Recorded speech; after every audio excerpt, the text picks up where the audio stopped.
todos un feliz jueves. Hoy jueves 10 de agosto 2017.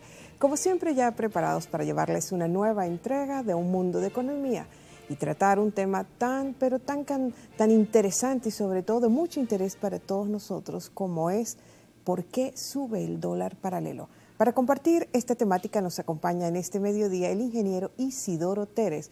Él es el presidente de la Cámara de Industria y Comercio de Ureña, Estado Táchira. Ingeniero Teres, es un honor tenerlo nuevamente aquí en Un Mundo de Economía. Es un placer estar aquí de nuevo en este programa y también poder compartir con una audiencia extraordinaria que es para nosotros muy especial. Sí, es así. Antes que nada tenemos que decirles a nuestra audiencia que Fidel no nos puede acompañar este mediodía, ¿sabía?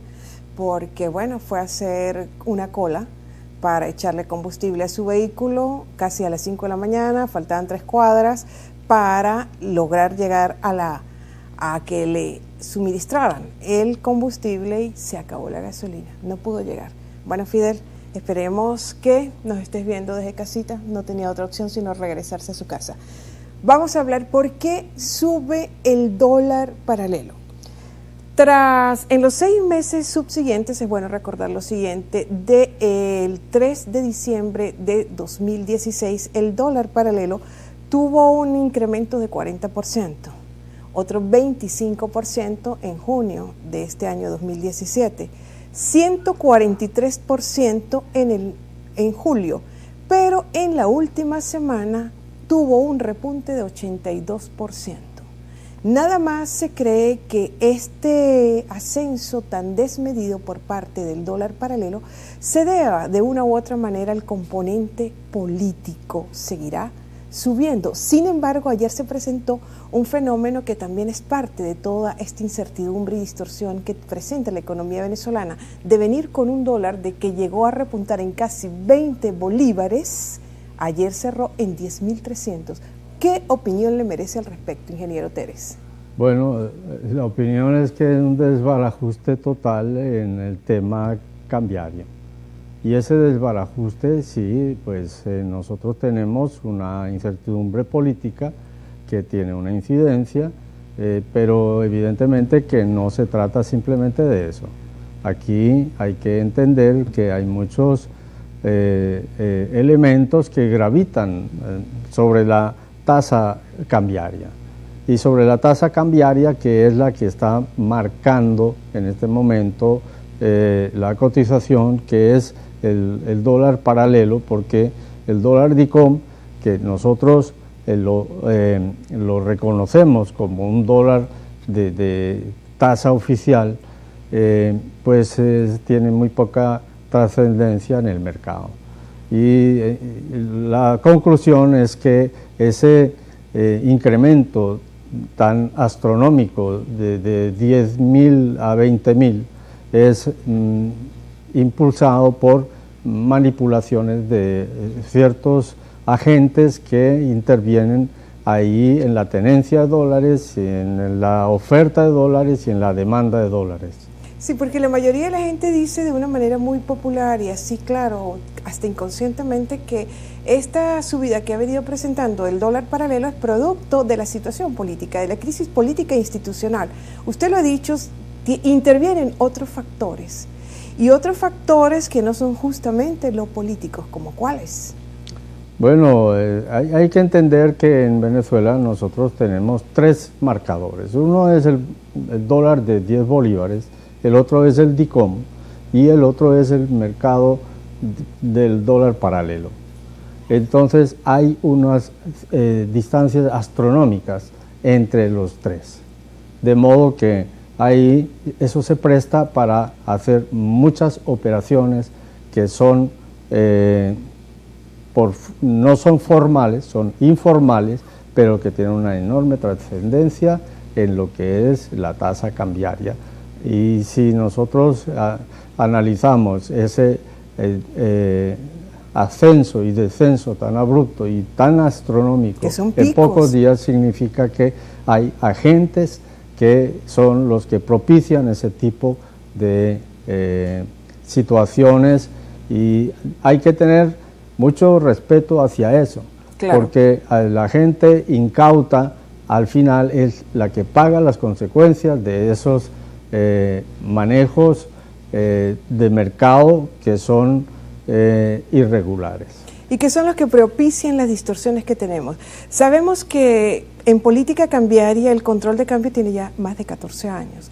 Y una economía formal en todos sus cumplimientos y en todo su desarrollo, su desenvolvimiento, no puede operar eficientemente con 4 o 5 controles de cambios con los que se conviva. En el próximo segmento hablaremos al respecto sobre todas estas distorsiones producto de una política y un control cambio que ya data de tiempo. Vamos a hacer una pausa, vamos a cumplir compromisos comerciales y enseguida regresaremos con más de Un Mundo de Economía por aquí, por su televisora del Táchira. No se aparten, por favor.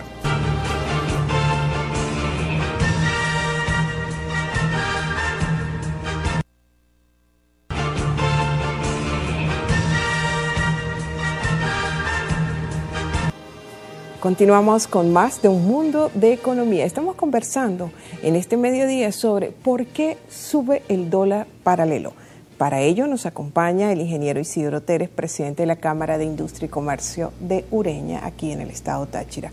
Hablábamos, antes de irnos al corte, sobre no puede ser que una economía funcione normalmente cuando ha convivido hasta con 4 y 5 tipos de cambio. Y tenemos un control de cambio desde hace más de 14 años, donde el dólar paralelo es innombrable, es el que define y determina todas las transacciones y todas las operaciones económico-productivas, financieras aquí en el país. Sí, eso es un cúmulo de distorsiones.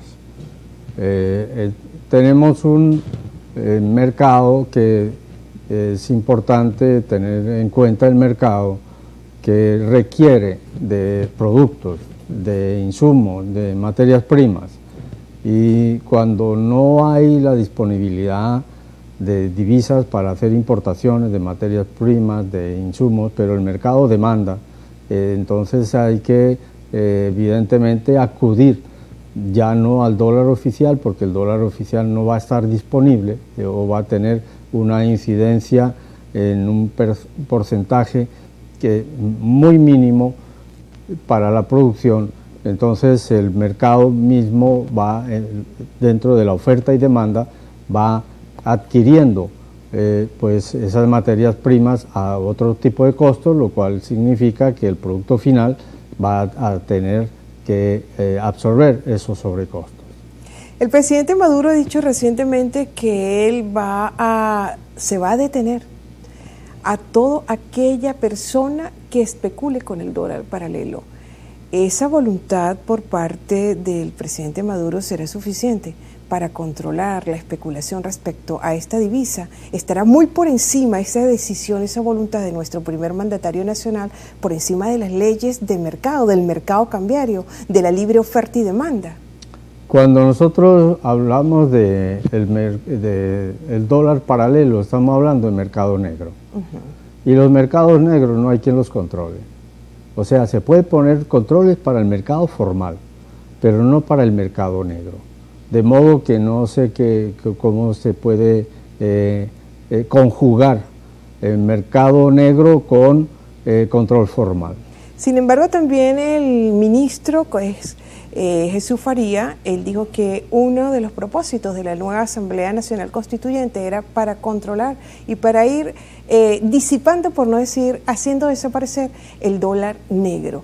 Todos sabemos que el gobierno dispone de cada vez de menos cantidad de divisas, al punto que la última subasta de ICON, que será determinado el jueves, la número 11, en cuanto a las subastas de esta nueva modalidad del DICON, ofreció la menor cantidad de dólares que las subastas anteriores. Eso ya es una señal de que el gobierno no tiene suficientes dólares para atender una sobredemanda que está ávida de ser asistida. Bueno, es que las leyes de mercado y la Constitución tienen que ir en sintonía. Las leyes de mercado son las que se rigen por todo lo que es la literatura fundamental de la economía. se puede incluir en un parámetro constitucional, pero tiene que estar dentro de la realidad de la economía, no puede estar por fuera, pero si no, todo eso se convierte en letra muerta. Nosotros tenemos una constitución, la del 99, que maneja todos esos temas, pero el que esté en la constitución no significa que vayas a solucionar el problema de la distorsión económica.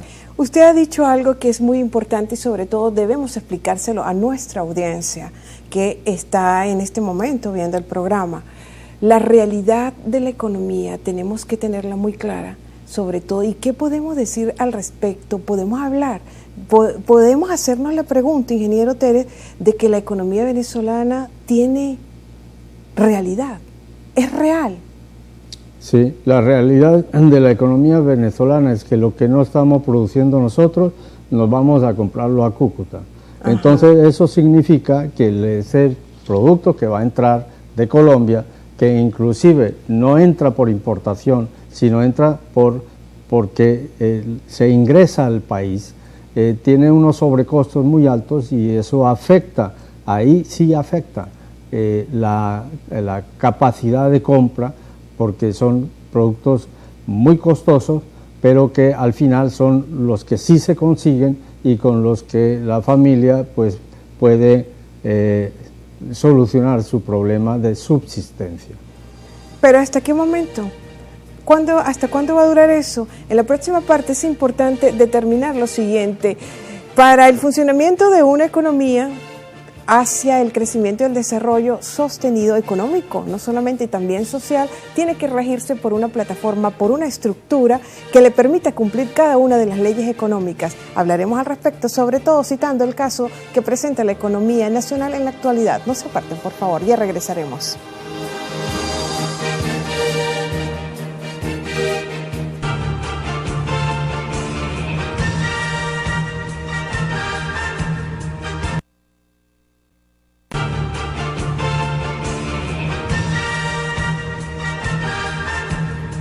De vuelta con más de Un Mundo de Economía. Estamos hablando en este mediodía sobre por qué sube el dólar paralelo.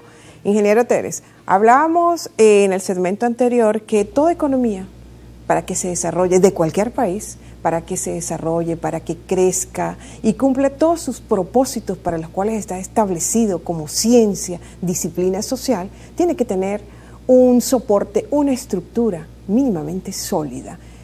Vale preguntarse entonces, ¿la economía venezolana en la actualidad se corresponde a una estructura de este tipo? En teoría debiera ser que sí, pero en la práctica no. Nosotros tenemos una economía diariamente improvisada, con muchos experimentos que fracasan. Muy pocos experimentos en la economía venezolana han tenido éxito y sabemos que esto, mientras no haya una sinceración de la economía, pero una sinceración hecha con toda la seriedad y toda la amplitud, no se puede sincerar una parte de la economía, tiene que ser una sinceración total y absoluta para poder tener un fundamento y tener unos índices que permitan las planificaciones. Estamos funcionando sin planificación, sin índices. Aquí estamos funcionando porque Venezuela es un mercado que necesita, que demanda, que necesita ser abastecido. Y estamos funcionando de manera espasmódica, con importaciones, con producciones, con desaparición de productos de mercado, y todavía peor, tenemos también una inestabilidad muy grande en el ingreso de cada familia. En los últimos 6 meses, la capacidad de compra de las familias se ha reducido en un 50%. Y hoy en día tenemos que la canasta familiar está en 1.440.000 bolívares. De modo que ahí hay unos grandes desfases. Lo primero que hay que hacer es recuperar el mínimo vital del sueldo mínimo, pero tiene que ser vital, no un sueldo mínimo, sino un sueldo mínimo que le permita poder subsistir decentemente al venezolano. Sí, pero para hacer todo eso estamos una economía que opera con el dólar paralelo, que es el determina, el que manda, vamos a decirlo así. Yo creo que llegó la hora, llegó el momento de que los políticos y los economistas le hablemos con claridad a todo el pueblo venezolano. Se dice que lo importante y lo más primordial que debería tomarse es, primero que todo, desmontar ese control cambiario e ir hacia la unificación cambiaria. Igualmente, hacia la solicitud de financiamiento externo es requerido, y la sinceración y la revisión del gasto público por el déficit fiscal. Es decir, cambiar la política fiscal. ¿Qué opina usted al respecto? Bueno, tenemos que hablarle claro a nuestra gente. Mire, cuando se crea el dólar DICOM, se habla de poder alcanzar la sinceración de la tasa de cambio, porque eso es un proceso. En ese tipo de cosas lo abrupto no funciona. Claro. Y el DICOM permite que en la medida en que la cotización DICOM se disminuya en el diferencial con el paralelo, nosotros estamos sincerando la economía. Yo creo que Venezuela debe seguir con el DICOM, pero dándole libertad.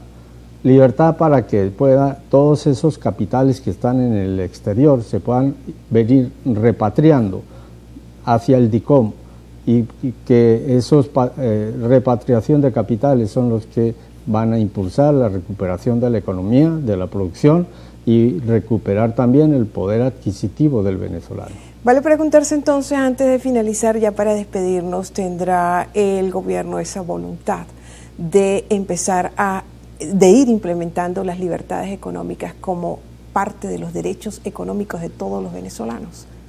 Bueno, hágame una pregunta más fácil, porque lo que piensa hacer el gobierno creo que no lo sé. Debiera hacerlo, debiera recorrer la senda de la sinceración de la economía para resolver aquí las grandes carencias que tiene la economía y el ciudadano venezolano. Porque eso es lo que demanda el mercado. Eso es lo que demanda la economía, y nosotros también lo hablábamos aquí fuera, tras cámara, que realmente las leyes económicas son irreversibles, no se pueden violar, y son precisas.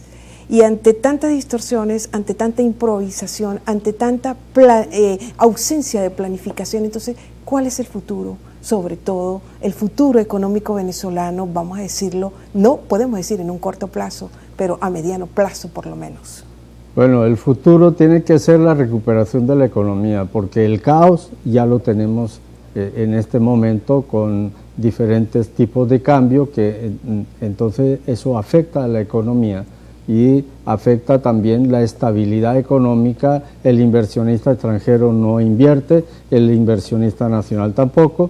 Entonces, bueno, vamos a darle mayor seguridad jurídica y mayor estabilidad cambiaria para que las empresas, la producción y lo que es el Producto Interno Bruto se recupere. Todavía hay venezolanos que creen de que somos ricos y que esto es un país rico. Termino con esta pregunta, ¿cree usted lo mismo?